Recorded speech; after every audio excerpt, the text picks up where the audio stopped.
জেনজির আন্দোলন যে করে দেখিয়ে দিল যে মানে মন্ত্রীদের বিরুদ্ধেও আন্দোলন করা যায়, প্রধানমন্ত্রীর বিরুদ্ধেও আন্দোলন করা যায়। মানুষের মনে সেই সাহসটা জাগালো। অনন্ত মহারাজ যে বিজেপির সংসদ, সে তার নাম পরিচয়টাও ভুয়ো। এনকাউন্টার করে শুধু সাক্ষীদের আসলে খুন করা হচ্ছে। ধর্ষকদের সাহস ক্রমশ বেড়ে যাচ্ছে। যন্তর মন্তরে বিশাল বড় আন্দোলন হয়েছে, কিন্তু এর পরের আন্দোলন আরো বড় হবে, ক্রমশ বাড়বে। ধর্মেন্দ্র প্রধানের জায়গায় আবার যাকে বসিয়েছে সে তো আবার আরএসএস এর আরো বাজে, আরো দুর্নীতিগ্রস্ত লোক।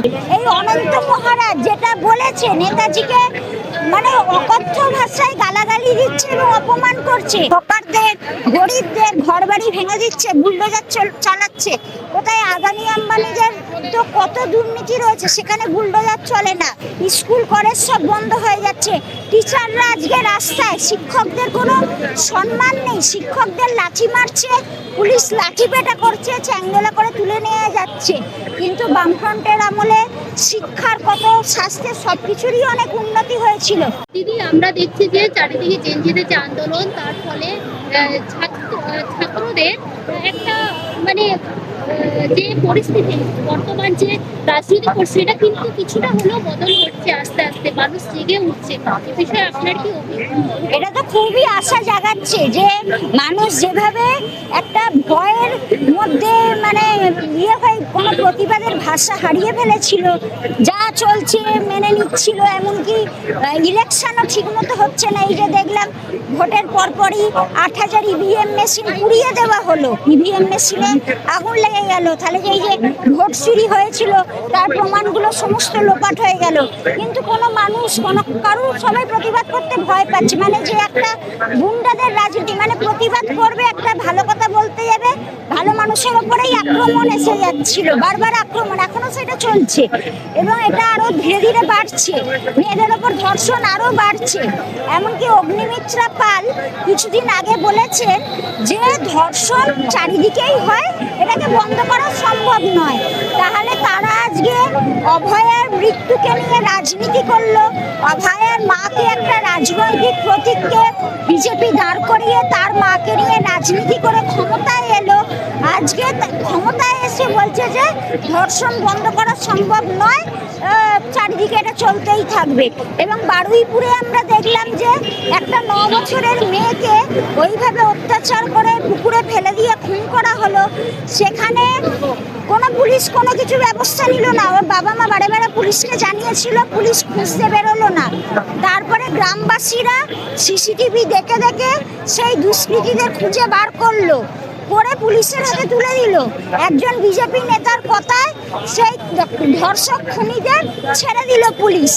তারপরে আবার যে সাক্ষী দিচ্ছিল, সেই প্রভাস মণ্ডল যে খুনিদের নামগুলো বলে দিচ্ছিল, তাকে ভুয়ো এনকাউন্টার, মাঝরাত্রিরে ঘটনার পুনর্নির্মাণের নাম করে নিয়ে গিয়ে তাকে এনকাউন্টার করে মেরে দিল।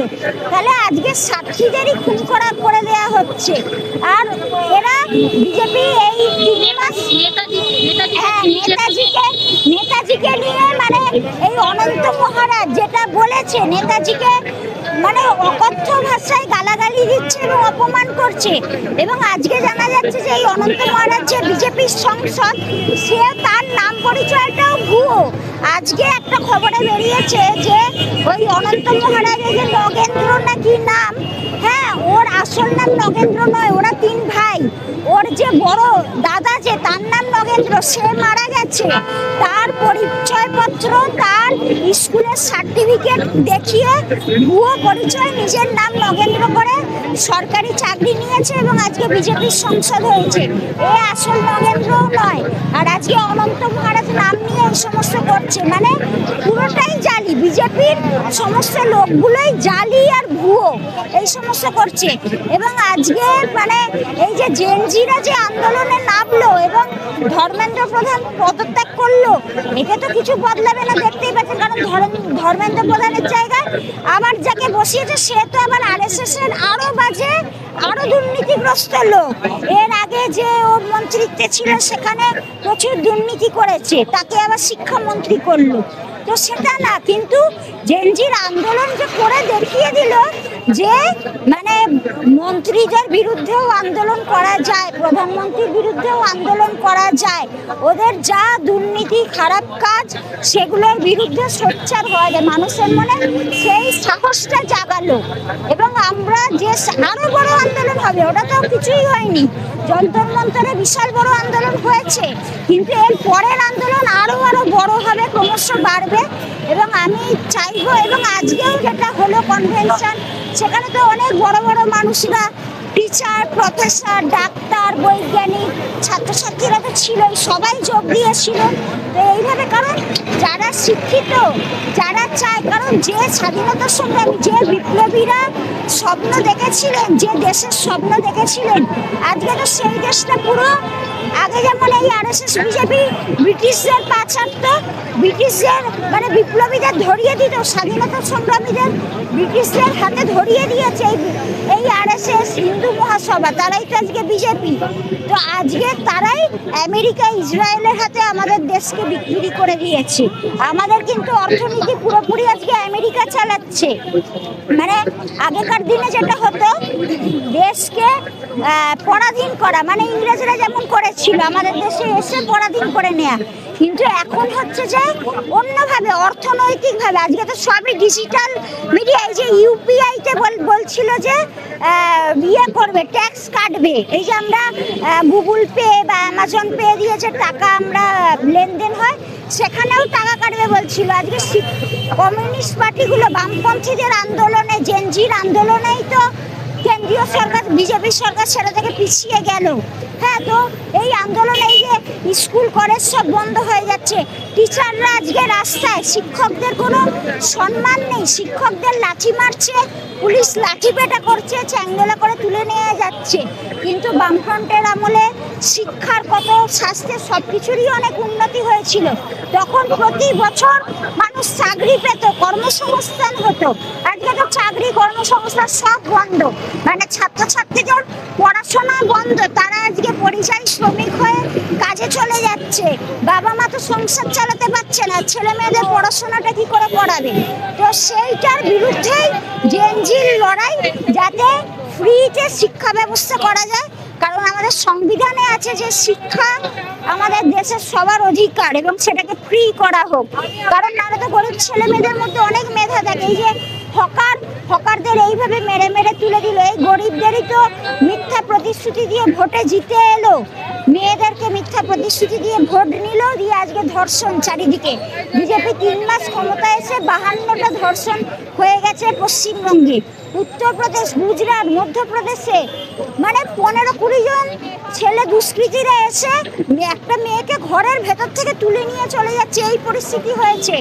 এনকাউন্টার করে শুধু সাক্ষীদের আসলে খুন করা হচ্ছে। ধর্ষকদের সাহস ক্রমশ বেড়ে যাচ্ছে।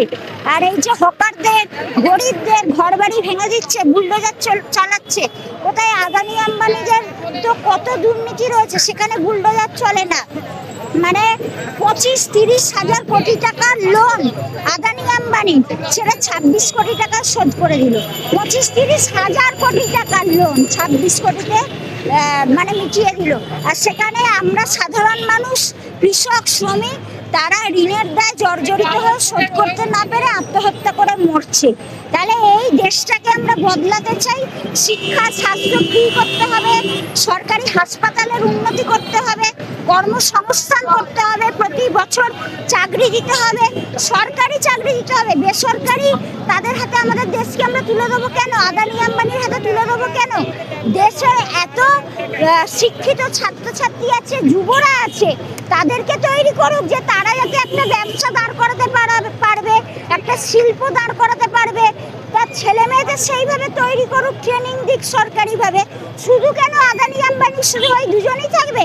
আরো সবাইকে আদানি আম্বানি তৈরি করুক আমাদের দেশে, সেটা তো করা সম্ভব।